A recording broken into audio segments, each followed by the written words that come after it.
Welcome to part 6 of a tutorial series on how to create maps for UT2004. Last time we covered zoning. Zoning is used for like a basic optimization trick. It has some other uses as well, but it's mainly used for that.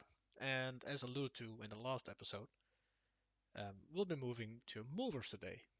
So, what is a mover? Well, as the name implies, it's something that moves. Shocking. So, let's say you want to create an elevator from below here to the top here, and from that way to that way probably. So to create a mover, you will need a static mesh. And as you recall, you can search for static meshes in here. By default, it will always show this one. So let's make a lift out of this charger mesh, for example. So what you want to do is move the brush inside your area where you want the lift or the mover to be. So I want it right around here. And then click on the add mover brush. You can also select which mover, but just left click on this mover icon with a little plateau with like 4 arrows, and it will spawn a mover. A mover is always purple, so this is easier for you to spot what it's doing and where it is. So let's move this one to roughly the middle. So there's your mover. You can use any static mesh, so I'm going to use this one. And I'm also going to show how to create a basic plateau with just geometry slash BSP after this.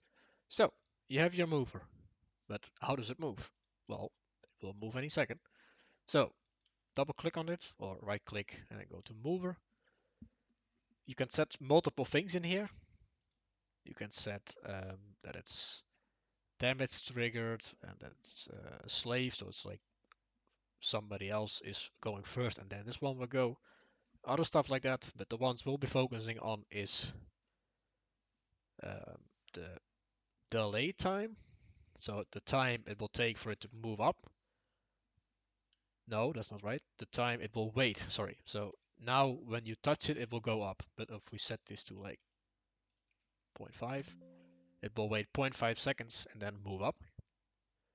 You can set the encroach type. So when somebody or something gets caught under it, then the mover will return to where it was going. So if it was going down, it will go back up.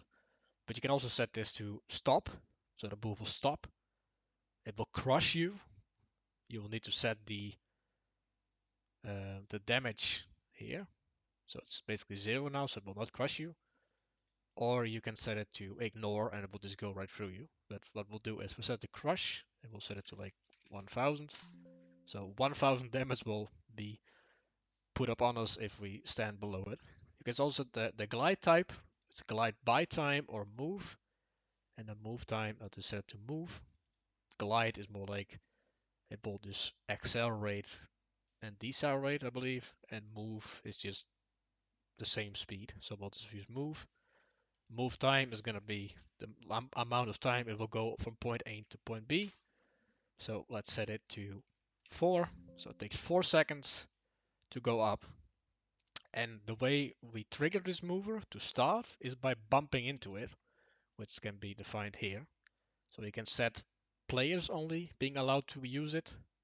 You can set the pawn, so bots will also be able to use it, or anything. So also like something else that's an effect or something else, but anything. But for now, we'll set it to player. You can also set mover events. So when a mover is moving, then it will create a certain effect.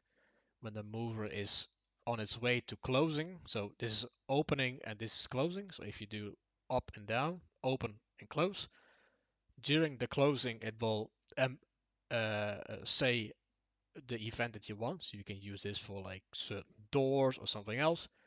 You can also say, so when the lift is opened, so it's at the top, a lift here will start moving or some like gate will open. That's what you can use these things for. We will cover this into more details when in the advanced section of this tutorial series, but for now we'll just cover the bare minimum that you need to create a mover. Mover sounds are used to assign sounds to your mover. So when the mover is closed at the bottom again, it will make a sound. When it's going down, it's making sounds. You can set them for closing and open individually, or you can just set a move sound that will always happen no matter what position it's going to. So if it's open or closed, it will always make this sound. So let's set a sound. So let's go into the speaker icon and let's go to the package slaughter sounds. Yeah, very nice. And then go to machinery and let's do the motor gear. Sure. And then pause it by this one. Select it and then use. Close out of here. So we set some default things, but the mover doesn't know where it should go to yet. So save. So to start configuring your mover or your path that it needs to go to is by default the starting position is 0. So the base is called, it's here. What you want to do now is you want to set the next key. It can have up to 8 keys in total. And by default, a mover only works with 2. You can set that in the properties, but that's something for the advanced section of this tutorial series. So we want to set the second key. You click on mover or right click on the mover, go into mover and then key 1. And now move the mover, yeah, that sounds really weird probably, to where you want it to go. So you can go up or down or sideways, but for now we'll just move it up. So move it up and flush-ish with the floor.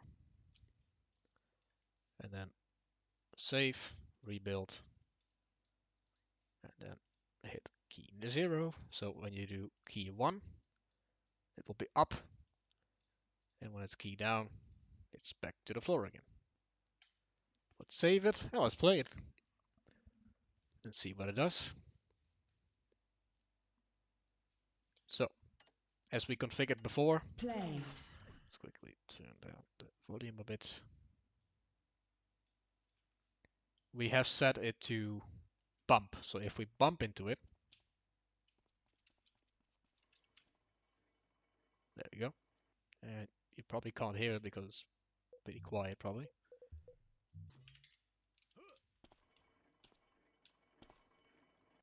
No, I will turn up the volume again. Thinking it would be fine, but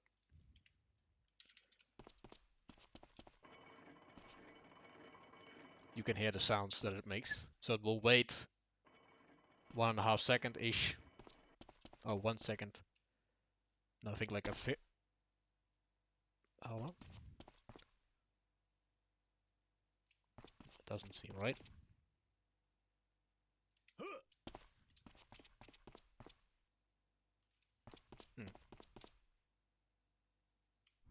Now it doesn't want to go anymore. It's a bit odd. I think it's because it's too low to the ground. Or it was because this level is set up as a last man standing, which should not be an issue, but let's just remove the delay time. Let's set it back to 0. Then try again. Yeah, you can use that to not have people instantly move up when they're standing or bumping into it. That's the whole reason behind it. So let's check this. Yeah, it's a bit weird. Like it needs to bump, as the name implies, a certain area of the mesh. So, and there we go. So that's your basic mover. Goes up and down.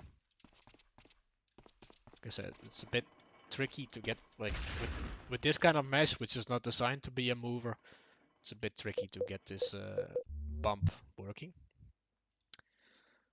Let's close this.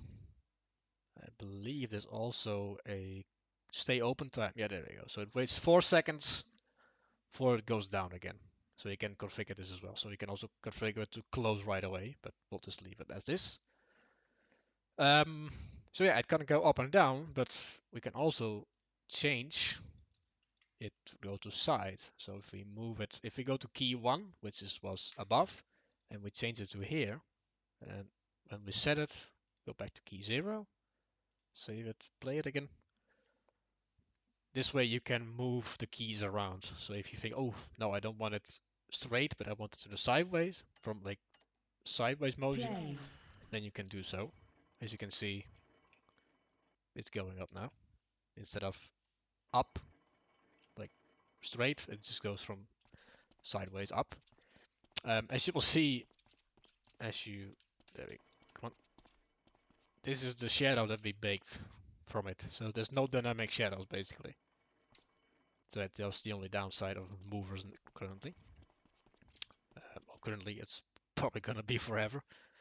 I'm sure there's ways around it, but it's not really.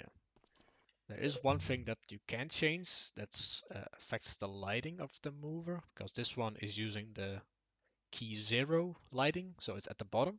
But if above is like orange, then it will always remain the same because the lighting was information is from down here. So what you can do is set the mover and then set B dynamic light, I think. Dynamic light mover. This means that it will adapt to the lighting around it. As you will see, it looks a bit different now. But yeah, it's not like a really big difference, but it's there if you need it. So yeah, that's like a basic mover. You can always do them from side to side as well. But for now, we'll create our own little mover. So let's make a simple cube. Shrink it down. Make like a little plateau.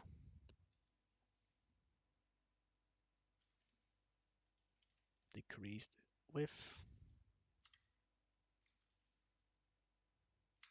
Then put it up here.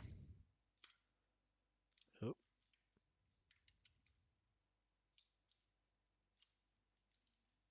And like so for now. And let's create it. So it's green. I still have to call it green chosen. But yeah, this is geometry. This will not move. So what you do now is right click and convert to static mesh. And what you want to do is save to my, and then capital L, my level, and then name it something that you want test to or something.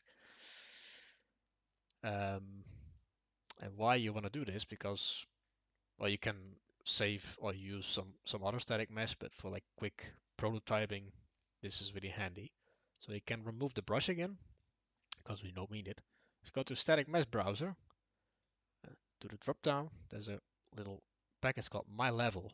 And as the name implies, this is inside of your level file. So if you would give away this level, then nobody needs to download any packages from the outside. But only do this for really basic stuff. Don't put everything into that package. But that's a topic we will all discuss in the optimization part.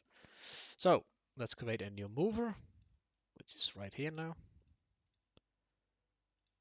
There we go. And let's place it right there. And then don't make it flat with the floor unless it's a trigger mover, which will be discussed later on in a different tutorial about triggers. Because you can't bump into this now because it's flat with the floor. So we need to move it up slightly so our player can bump into the mover and then it will be activated. So let's set it like there. Mover properties. Let's set it to bump, which it is already by default. Return, fine. Move time will be 4 seconds as well. Stay open 4 seconds, fine. We'll also make it the same sound. This is a different sound, I think, but fine. No events. And then set the key, which is gonna be all the way over here. And then save it again. back to 0, save, and then play. Like I said, in the future we will cover triggers. These are like, as the name implies, a trigger that you can use to activate certain things. But for now, these basic movers do that job just as well. So this one moves us up, and it's on the wrong side. Oops. I didn't take note of that. My bad. So we moved the base to here, and then set, and then go into key 1, which is now in a different place because its origin got changed. Then change it to here, save it, set it back to 0, and then play again.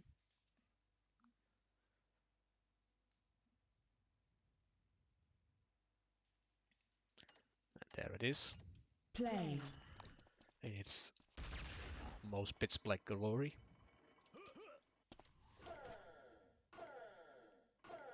And there we go. So this one can also go diagonally. Movers can have multiple up to 8 keys, but like I said, we will cover more advanced movers in a advanced tutorial. For now, this is just really the basics. So let's also show you what happens when a mover gets encroached. So it gets hindered per se. So we stand right beneath it and we instantly get crushed because we set it to crush us with 1000 damage. So there will be nothing left of you basically.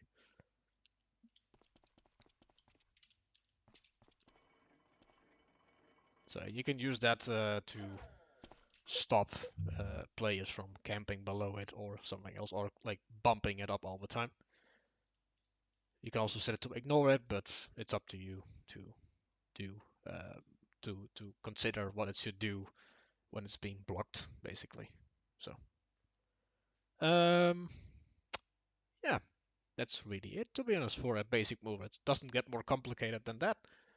So you now know how a mover works, how you can create one, that it uses static meshes as its yeah, mesh. So you're basically moving static meshes around. Yeah, you know also know now how to create a static mesh from a brush, but only do that for simple things that you don't really care about, because the conversion process from a geometry slash BSP to a static mesh is not perfect. There are lighting issues with it, so only use it during your development cycle. And when you plan to release the map, either replace it with a proper mesh or create your own, which is probably both going to be the same thing in the end. So yeah, be aware of that. So yeah, you know how to create a mover. In the next tutorial, we'll be covering the basics of bot AI. So currently we have been playing on our own all the time, but yeah, it's more fun with players, of course, but having bots in your level allows you to quickly get a feel for your map. Like, what do bots do? How would a real player probably do it? Because the bots are pretty good in this game. So yeah, hope to see you guys next time.